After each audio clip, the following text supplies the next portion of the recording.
Sebab hidup itu adalah sekolah, di mana kita belajar langsung, gitu kan? Belajar langsung dan menghadapi ujian yang sesungguhnya ujian. Itulah hidup. Nah, kali ini kita akan bahas tentang etika berkendara. Ini kita akan membahas masalah sepele, tapi efeknya luar biasa. Sepele loh. Dan ini nggak pernah diajarkan di mana-mana di luar. Ya, nggak pernah diajarin di luar, jarang ngajarin. Ya, dulu pernah diajarin dulu gitu kan, kayak seperti ini gitu kan, misalnya di TPRI dulu ada ke tahun 98 ke sana itu ada, tapi seiring dengan waktu yang kayak gini nggak pernah diajarin.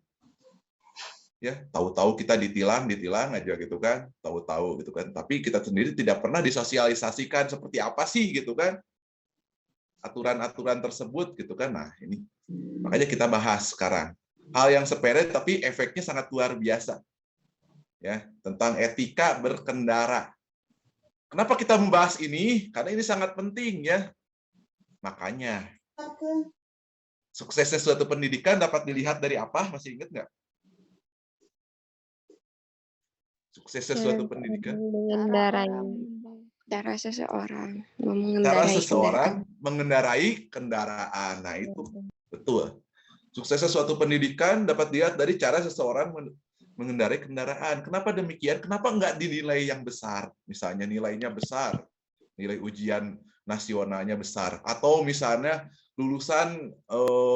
lulusannya banyak masuk perguruan tinggi negeri, atau lulusannya itu sendiri banyak yang masuk perusahaan-perusahaan multinasional misalnya. Kenapa nggak seperti itu? Atau misalnya siswanya banyak yang mengikuti olimpiade. Kenapa coba? Malah cara seseorang mengendarai kendaraan. Ada yang bisa jawab?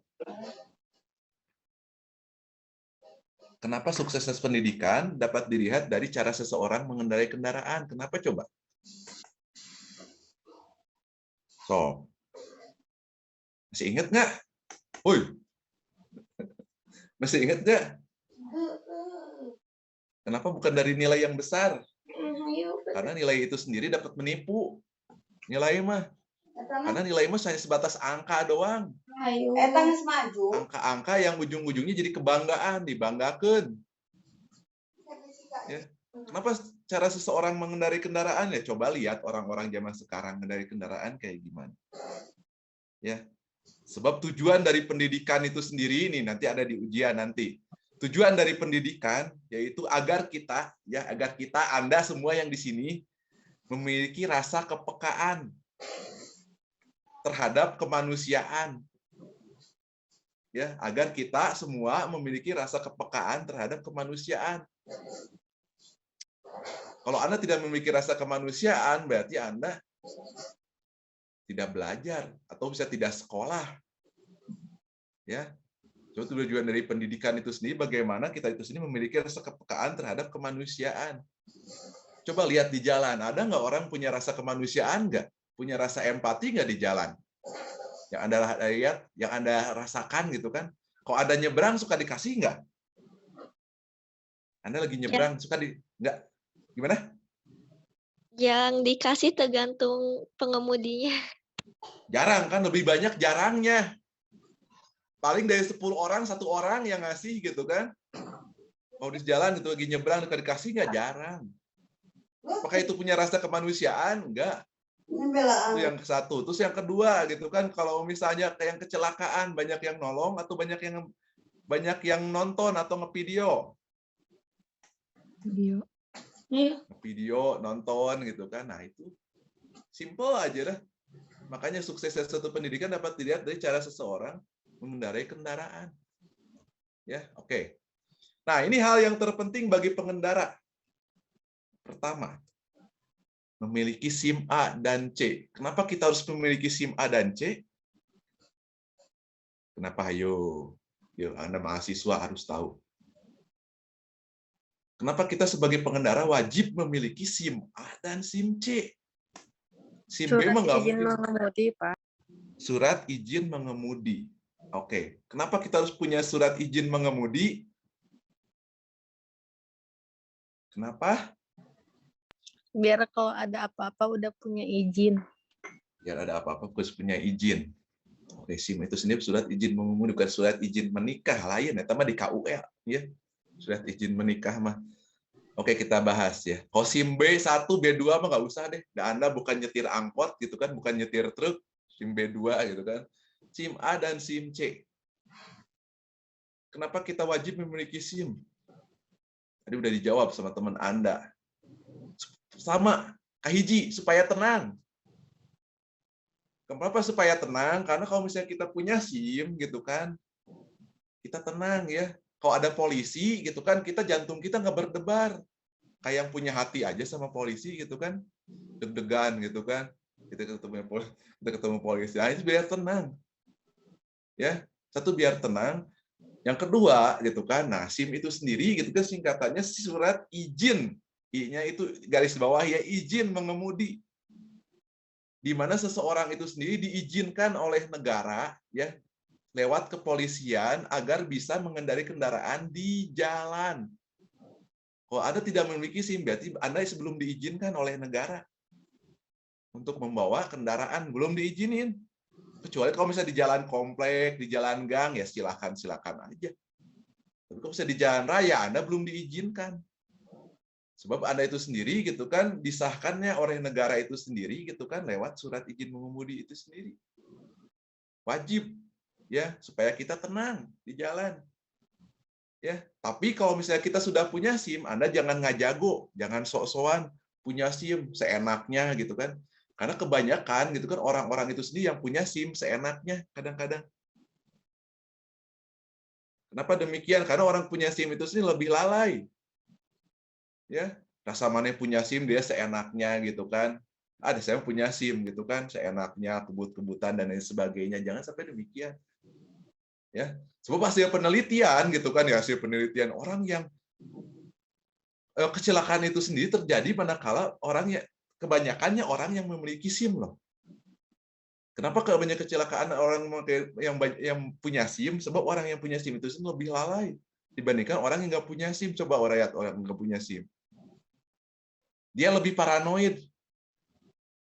Ketika dia sendiri nggak mau ngelanggar ya, kenapa nggak mau ngelanggar? Karena takut ditilang. Ada polisi, biasanya dia itu sendiri, putar balik gitu kan dan lain sebagainya. Dan dia lebih waspada dibandingkan orang punya SIM. Orang punya SIM itu biasanya itu sendiri dia lengah ya. Dia suka ada lengah. Tapi kita sebagai pengendara kita wajib hukumnya memiliki SIM itu sendiri. Ya supaya satu tenang, yang kedua gitu kan kita itu sendiri agar diizinkan oleh negara dan jangan kita sendiri jangan ngejago ketika sudah punya SIM nggak boleh ngejago ya nggak boleh ngejago rasa mana dan lain sebagainya. Nah itu ya. Yang kedua menyiapkan mental, emosi dan kesadaran. Kenapa kita harus menyiapkan mental, emosi atau kesadaran? Sok mahasiswa pasti tahu. Gimana? Untuk siap berhadapan dengan polisi, Pak. Untuk siap polisi. Emang sama polisi aja? Sama pengendara lain lebih parah loh di jalan itu sendiri.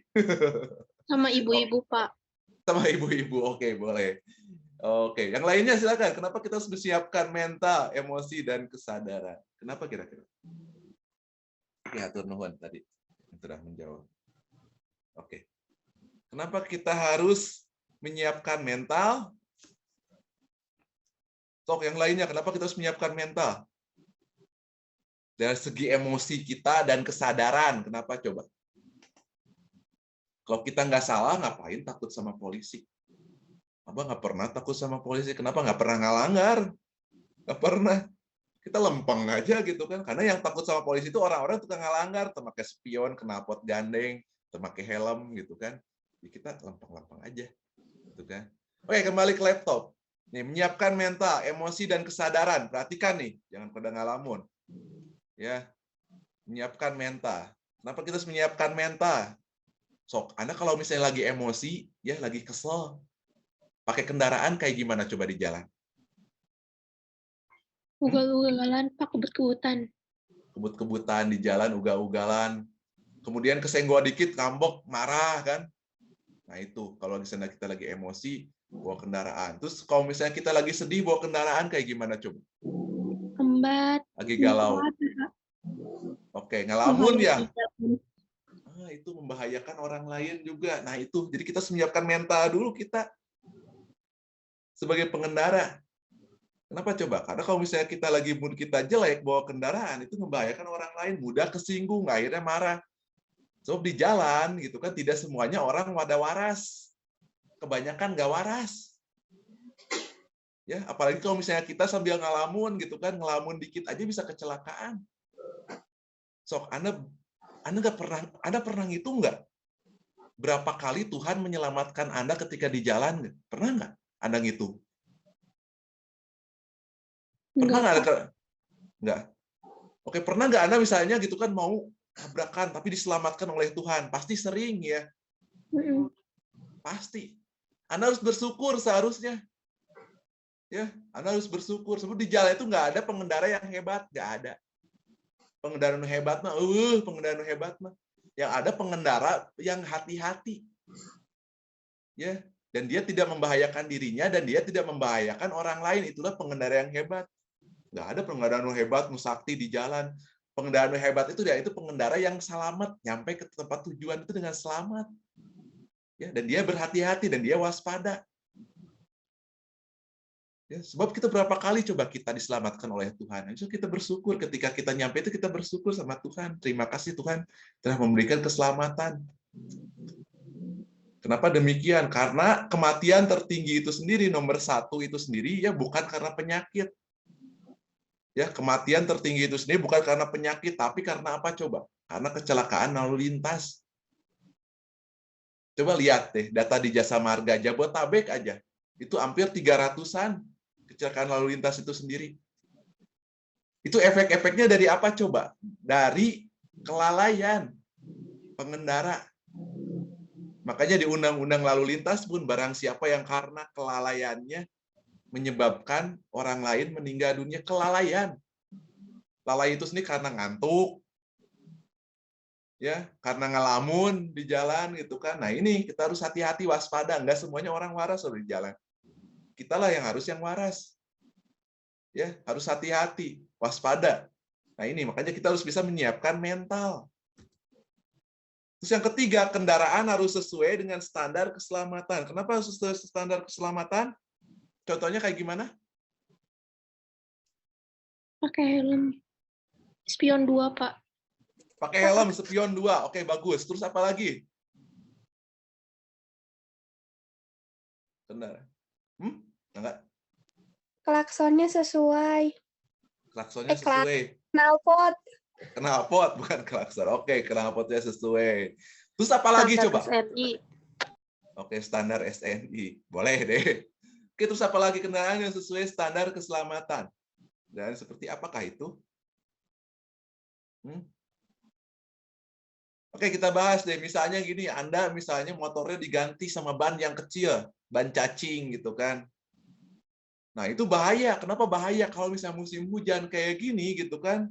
Musim hujan itu kalau misalnya Anda belok, itu licin ya, bisa jatuh, membahayakan. Membahayakan diri Anda dan membahayakan orang lain. Coba kalau misalnya Anda jatuh motornya, mental. Ada orang yang dari arah yang berlawanan nabrak. Gimana kalau orangnya celaka coba? Meninggal dunia. Itu bisa jadi dosa yang jariah itu. Itu kan, itu ya pertama gitu kan, mengganti dengan ban yang kecil. Kemudian apalagi bisa spion dicabut misalnya biar gagah palalupean gitu kan. Ketika belok nggak kelihatan yang di belakang, langsung belok. Akhirnya apa? Ada kendaraan yang di pinggir gitu kan, akhirnya jatuh. Ini gitu kan. Itu contoh kecilnya gitu kan. Terus apalagi banyak ya. Udah knalpot berisik juga. Aduh, banyak ya. Jadi kendaraan sesuai dengan standar keselamatan. Dan selanjutnya itu mentaati aturan. Kenapa kita harus taat kepada aturan?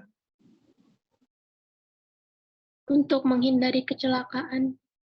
Untuk menghindari kecelakaan. Oke, bagus. Keren. Apalagi coba, kenapa kita harus taat kepada aturan? Kenapa harus taat aturan? Hei!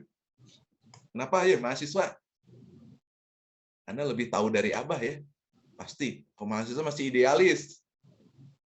Oke. Taati aturan ya atau taat hukum itu wajib hukumnya. Di agama pun kita diperintahkan agar kita itu sendiri taat kepada hukum. Wajib loh di agama ya. Di agama manapun, di Islam, di Kristen itu wajib taat kepada hukum itu sendiri. Ya, di surat An-Nisa dijelaskan gitu kan, wahai orang beriman, tuh perintahkan orang beriman, taatlah kalian kepada Allah, kepada Rasul, dan kepada pemimpin di antara kalian. Siapa pemimpin itu sendiri yang kita wajib taat? Nah, Indonesia menganut negara hukum sesuai dengan Undang-Undang Dasar 1945. Itu kan? Indonesia menganut negara hukum. Hukum itu sendiri kedudukannya tertinggi di Indonesia, yaitu sebagai pemimpin kita. Ya, jadi kita wajib taat kepada hukum. Ya, seperti yang diperintahkan di Al-Qur'an, wahai orang beriman, taatlah kepada Allah, kepada Rasul, dan kepada pemimpin di antara kamu. Pemimpin kita adalah hukum. Jadi kita wajib taat kepada hukum. Kalau misalnya kita nggak taat kepada hukum, berarti kita bukan orang beriman. Di jalan memakai helm gitu kan, berarti orang tidak beragama. Berarti tidak beragama orang eta. Apalagi ditilang sama polisi, udah jelas-jelas salah. Amekan ke polisi marah-marah, berarti tidak beriman. Ya, walaupun dia gitu kan orang beragama, ngaku beragama, tapi dia tidak beriman berarti. Pada orang kayak gitu kan. Di jalan pakai knalpot bising, berarti dia tak beriman.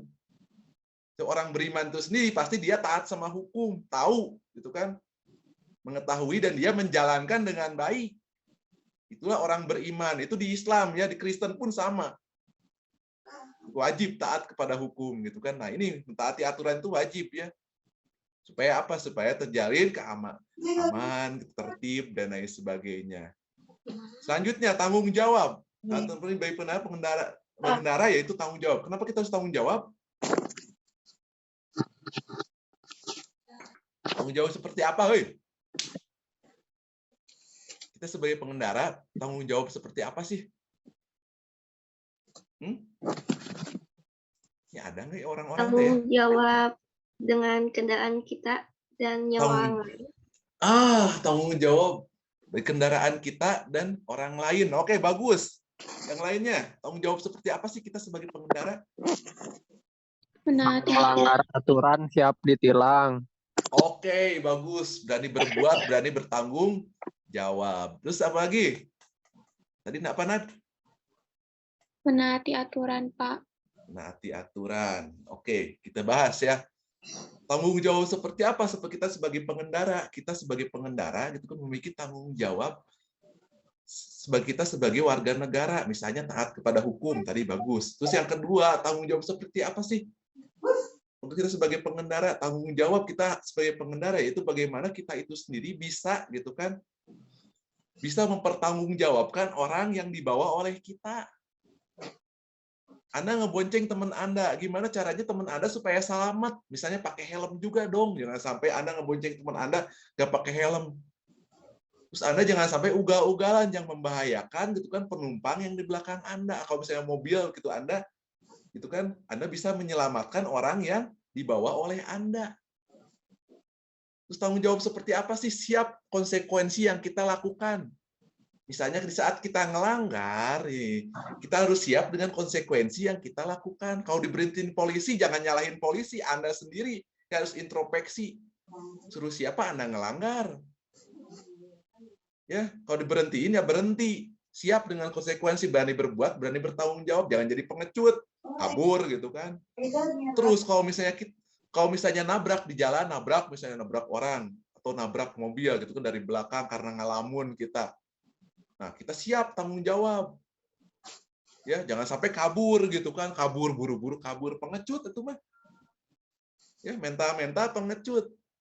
Ya, nah kita harus hati-hati di jalan itu sendiri, punya rasa tanggung jawab. Tanggung jawab sebagai pengendara. Ya, tanggung jawab kepada diri sendiri dan tanggung jawab kepada orang yang dibonceng kita dan tanggung jawab kepada lingkungan kita atau di jalan. Ya. Terus selanjutnya empati. Empati itu apa sih? Jadi kita harus memiliki rasa kepedulian terhadap sesama pengendara atau misalnya penyeberang. Kalau ada yang nyebrang, kita berhenti dulu, berikan gitu kan jalan. Kalau ada orang yang celaka, kita tolong. Jangan sampai kita cuekin atau kita tonton doang gitu kan. Nah ini rasa empati. Oke, perhatikan nih, ada contoh dalam kehidupan sehari-hari. Masalah yang simpel tapi ini sangat penting. Nih, perhatikan gambar yang kiri. Nih, perhatikan gambar yang kiri ini nih. Bisa dibelokkan. Nih, mobil merah mau ke arah sebelah kiri. Motor mau ke arah sebelah kanan. Ya, jadi Anda kalau misalnya Anda naik motor gitu kan, mau belok ke sebelah kanan, jangan terlalu maling jalan atau mengambil jalan yang sebelah kiri. Kenapa coba? Ini dikhawatirkan terjadi tabrakan. Harusnya seperti apa sih? Harusnya seperti gambar yang kanan. Ketika ada mobil mau belok ke kiri, Anda mau belok ke kanan, Anda lihat dulu arah mobil, berhenti dulu set. Di sini ya, berhenti dulu. Coba lihat, perhatikan. Ketika mobil sudah belok atau mobil akan belok, kita harus memberi ngawahan dulu. Ya, melambung dulu sedikit. Kemudian belok. Nah, itulah aturannya. Jangan sampai seperti gambar yang sebelah kiri. Ya, Anda terlalu maling jalan ke sebelah kanan. Akhirnya apa? Bisa tabrakan. Nah, seperti gambar ini nih. Seperti gambar yang ketiga ini. Gitu kan. Nah, nih. Mobil merah terlalu banyak ngambil jalan ke sebelah kanan. Dan akhirnya apa? Bisa kacium-cium. Itu bahaya ya. Harusnya seperti apa sih? Harusnya ada awahan dulu ke sini gitu kan, sebelah kanan. Gitu kan. Nah, itu ya aturannya ya. Selanjutnya nih, Anda sebagai pengendara motor nih, coba dilihat gambar dari sebelah kiri. Anda tidak boleh menyalip sebelah kiri. Nyalip sebelah kiri, mobil mau belok kiri, Anda nyalip dari kiri. Nggak boleh. Kenapa? Kurang ajar itu namanya. Kenapa demikian? Nah, ini penjelasannya ya. Kenapa Anda nggak boleh nyalip di belokan? Ya, mobil mau belok kiri, Anda nyalip dari kiri nggak boleh. Kenapa demikian? Karena coba lihat, ketika mobil mau belok kiri, Anda mau ikut belok kiri, pandangan mobil tertuju pada mobil ini nih, pada sebelah kanan, pada satu dan dua lurus. Anda tidak terlihat atau blind spot ya, tidak terlihat di spion. Bukan prioritas. Ya, Anda nggak kelihatan di spion, sebab pandangan mobil itu sendiri ke satu sama kedua. Kalau Anda nyari dari kiri ke senggol, yang salah Anda dan Anda harus mengganti rugi. Ya, pandangan mobil tidak tertuju kepada Anda, makanya nggak boleh nyalip di belokan, nggak boleh gitu kan. Terus selanjutnya ini nih, yang sebelahnya. Harusnya seperti apa sih? Harusnya Anda ikutin dulu di belakang. Seperti contoh motor kuning ini, motor B. Ikutin dulu, nggak akan lama kok, nggak akan sejam. Sebab kenapa? Kalau Anda nyalip dari kiri, pandangan mobil itu sendiri nggak kelihatan. Anda nggak terlihat di spion. Pandangan mobil itu kalau misalnya mobilnya udah agak masuk seperti ini, pandangan mobil lurus ke depan. Harusnya apa? Ikutin dulu di belakangnya. Nah, yang selanjutnya, contoh yang selanjutnya nih, perhatikan banyak orang yang nggak tahu. Nih, pada saat mau menyeberang, seperti ini, menyeberang belok kanan. Nah, kalau misalnya ada mobil mau masuk seperti ini, gitu, Anda jangan nyalip. Set, gitu, kayak gini ke gambar ini. Ini bikin kaget loh. Mobil itu sendiri bikin kaget. So, Anda sering kaget nggak? Sering kaget ketika ada motor seperti kayak gini. Harus seperti apa sih? Harusnya kayak gini. Ikutin dulu mobilnya. Stop, berhenti. Kalau mobil udah posisi lurus, ini kalau misalnya di sini udah posisi lurus, seperti gambar kanan ini, Anda boleh nyalip. Ya, nah itu. Kemudian berhenti sejenak ketika ada yang apa? Mau nyebrang. Oke, mau nyebrang. Oke, bagus.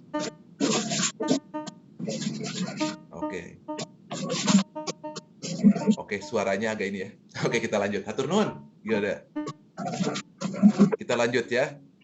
Menyeberang jalan. Nih, jadi kita ada orang yang menyeberang jalan, kita berikan jalan dulu. Berhenti dulu sampai orangnya lewat. Jangan sampai orangnya masih jalan, kita udah maju. Itu membahayakan ya. Berhenti dulu, akan lama. Apalagi orang nyebrang di zebra cross. Ini dilindungi sama hukum ya. Hati-hati gitu kan. Itu sendiri harus punya rasa empati. Nah, ada satu kasus. Perhatikan yang di depan Anda. Ketika berada di tanjakan, maka siapa yang harus diprioritaskan atau yang didahulukan saat berpapasan di tanjakan? Nah, Ketika berada di tanjakan, maka yang harus didahulukan saat berpapasan di jalan tanjakan yaitu mobil yang nanjak dulu atau mobil yang turun dulu. Mobil putih atau mobil hitam dulu. Mobil putih, Pak. Mobil putih. Kenapa mobil putih? Karena itu susah mau nanjak, Pak. Kan kalau yang mobilnya kopling itu kan susah, Pak, menginjak koplingnya. Jadi mau nanjak itu susah, gitu, takut mundur gitu, Bapak. Oke, telat nginjak kopling kayak gimana, Nur?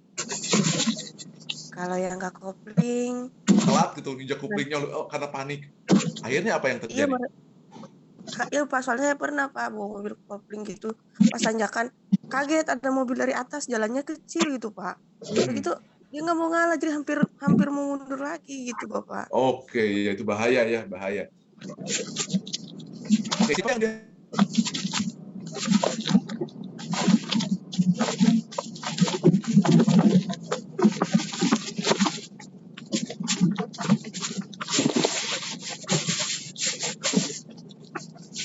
Dalam kondisi seperti itu, pengendara yang akan menanjak nih memiliki prioritas berjalan. Yang nanjak berarti yang didahulukan. Kenapa yang nanjak? Sebab yang nanjak dia melawan gravitasi. Satu, melawan gravitasi. Yang dua, dia posisi yang tanggung. Posisi tanggung. Telat ngerem aja udah mundur. Gimana kalau misalnya di belakangnya coba ada warung, hancur warung, wah ganti ruginya mahal. Ya, luar biasa gitu kan. Terus posisi nanjak itu posisi paling sulit, telat ngoper gigi aja. Itu udah bisa mundur ya, itu bisa mundur. Ya. Belum lagi gitu kalau misalnya ditanjakan, ya, belum lagi kalau misalnya ditanjakan itu paniknya luar biasa, itu keringetan loh. Apalagi posisinya gitu.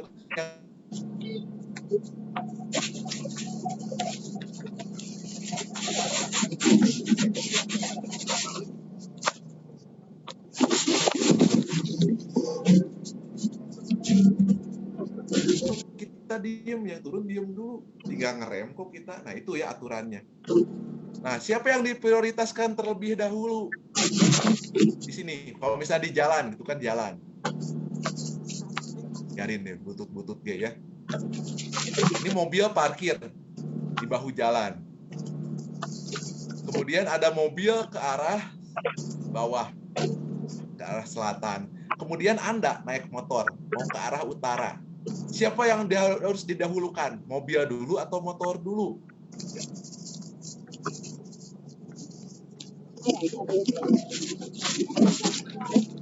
Parkir sebelah kiri, Pak. Sebenarnya yang parkir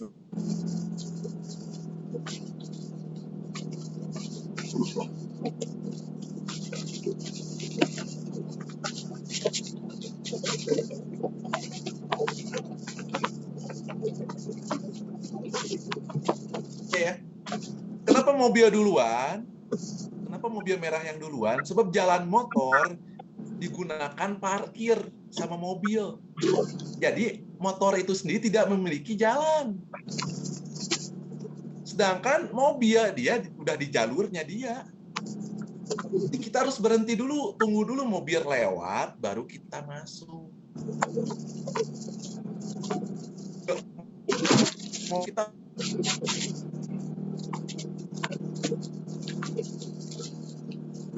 ini parkir ya. Jadi kita harus nunggu dulu, nggak akan sejam kok, tunggu dulu. Kalau udah kosong baru kita lewat. Nah itu aturannya ya. Kita harus tahu nih. So, simple tapi ini berakibat. Apa yang keliru dari gambar ini? lawan arah, Pak. Oh, ini dibelokkan ceritanya, ada mobil parkir. Apa yang keliru? Dibelokkan, ada mobil parkir, apa yang keliru? Parkir dibelokkan gitu, Pak. Pas mau Parkir. orang Oke, efeknya apa yang terjadi kalau parkir dibelokkan kayak gini? isi orang yang nggak ngelihat tabrakan atau Bapak? Terus apa lagi? Efeknya Menghambat orang yang jalan. menghambat orang yang mau lewat ya. Nah, tidak boleh parkir dibelokkan. Kenapa coba? Karena kalau misalnya parkir dikit, orang susah mau belok.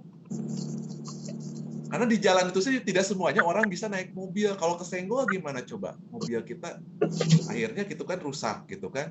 Akhirnya tidak semuanya orang bisa mengendarai kendaraan. Udah gitu, jadi akhirnya dia nggak macetin karena orang jadi susah untuk belok ya. Harusnya apa coba kasih space 5 meter. Ya, agar orang bisa belok, kasih space 5 meter. Itu kalau di Indonesia 5 meter, 5 6 meter. Kalau di Australia 12 meter loh. Belokan itu sendiri 12 meter. Anda lebih dari 30 cm, ada lebih dari 12 meter, 30 cm atau 50 cm ada lebih. Ditilang loh. Kalau misalnya Anda itu sendiri, dan tilangnya itu sendiri didenda. Dendanya itu sendiri $300, sekitar 4,5 juta atau 5 juta. Dendanya kalau di Australia, padahal lebih 30 cm loh. Kalau di kita, wah seenaknya. Dibelokan di parkir gitu kan. Nah ini gitu kan. Terus apa yang keliru dari gambar ini? Apa yang keliru? Parkir di mana ini?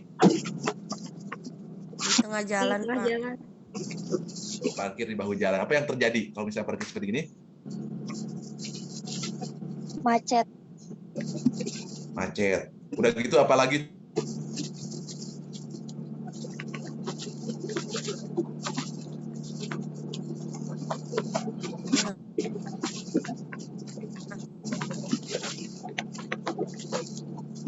Ya, tabrak gitu kan.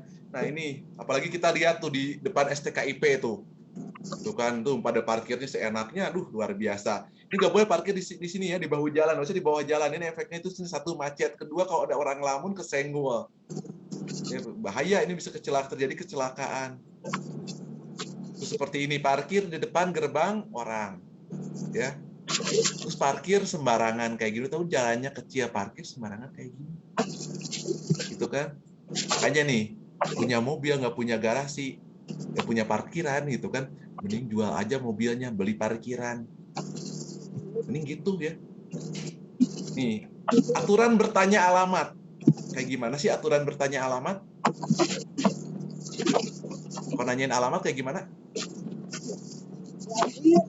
Orang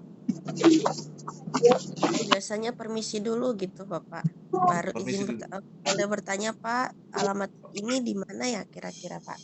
Oke, kalau seperti ini, Pak, aduh Pak, sini Pak. Maaf, saya nanya alamat Pak, kayak gitu? Nyamperin yang Pak, disamperin, Bapak. Samperin, Tanya nggak ke dipanggil yang bapaknya. itu, Pak. Oke, nih aturannya ya, kita bahas etikanya ya. Bertanya itu sendiri kayak gimana nanya alamat. Pertama, kalau kita naik motor, kita berhenti dulu, ke pinggir dulu. Matikan mesin motor. Turun dari motor, kemudian samperin orangnya. Kalau dia duduk, kita ikut duduk. Kalau dia berdiri, kita ikut berdiri. Pak, punten, mohon maaf, saya izin bertanya, Pak. Kalau misalnya alamat ini di mana? Kalau sudah, terima kasih. Begitupun ketika kita naik mobil, kita harus turun dulu. Jangan sampai kita diam, dibuka kaca, Pak, ini alamat di mana? Jangan, nggak sopan ya. Itu etikanya seperti itu. Selanjutnya, lampu dalam keadaan tertentu. Maksudnya, lampu dalam keadaan tertentu, kalau misalnya malam-malam nih, Anda mengendarai kendaraan. Ya, ada orang misalnya bawa mobil nih. Kalau misalnya ada orang yang sedang nongkrong di pinggir jalan, atau misalnya ada orang yang misalnya lagi diem di pinggir jalan, kita mau lewat naik mobil, matiin dulu lampunya. Kemudian nyalain lagi. Kenapa coba? Slow. Ya, itu etika juga. Terus kalau misalnya kita naik motor, ada yang lagi hajatan atau ada yang lagi meninggal dunia di pinggir jalan, atau ada yang lagi nikahan, acara apa gitu ya, syukuran atau apa gitu kan. Kalau kita naik motor, kita matiin mesinnya, kita dorong. Itu etikanya. Jangan sampai kita nyalain mesin lewat gitu kan. Itu etikanya, matiin mesinnya, kita dorong. Apalagi acara orang yang meninggal dunia. Nah, kita harus tahu aturan etika. Ya. Oke, gitu aja dari Abah ya. Nggak akan lama-lama. Saya mau lanjut kelas selanjutnya ya. Ada acara ini. Terima kasih atas perhatiannya. Minggu depan kita ketemu lagi. Kita sama-sama mengucapkan apa? Alhamdulillahirobbilalamin. Oke, akhir kata kita akhiri dengan wabillahi taufiq wal hidayah. Assalamualaikum warahmatullahi wabarakatuh. Waalaikumsalam Waalaikumsalam warahmatullahi wabarakatuh. Terima kasih, Oke, Bapak. sampurasun. Selamat Oke. weekend. Oke, see you next Makasih, week ya. Bapak. Oke, Makasih, sama-sama. Pak. Oke, sama-sama. Oke, dadah, hayu.